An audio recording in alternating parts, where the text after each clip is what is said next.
concept d'innovation pour moi, c'est qu'il faut qu'il y ait une rupture.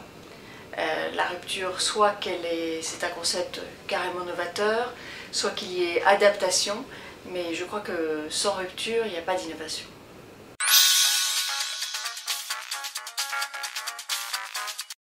Alors les innovations dans le milieu RH, moi je peux parler de ce que je connais de mieux, c'est-à-dire l'emploi des seniors et tout ce qui est attaché.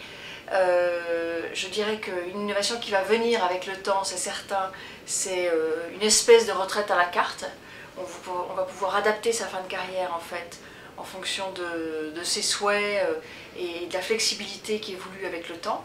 Donc il n'y aura plus de rupture nette de la retraite et un passage vers l'inactivité, mais tout ça va devenir une barrière floue et on voit déjà les entreprises s'adapter à ce système.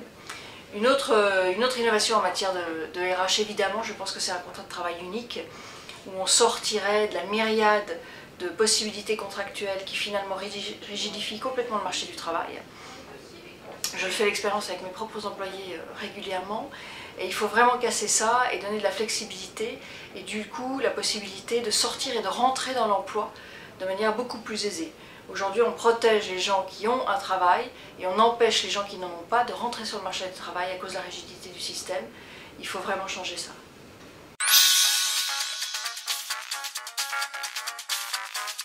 Alors la compétitivité française n'est pas aisée à relancer, mais je crois qu'une baisse drastique des charges sociales pourrait nettement aider le pays à améliorer sa compétitivité.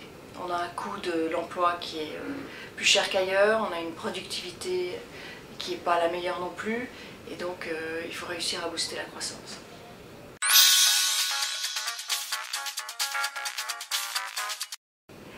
La grande innovation de 2012, ce serait que nos responsables politiques osent faire les choses, osent dire les choses et osent les mettre en application. On a des responsables politiques qui ne sont plus des leaders parce qu'ils dirigent par sondage, et il nous faut là vraiment une rupture et un changement de façon de faire.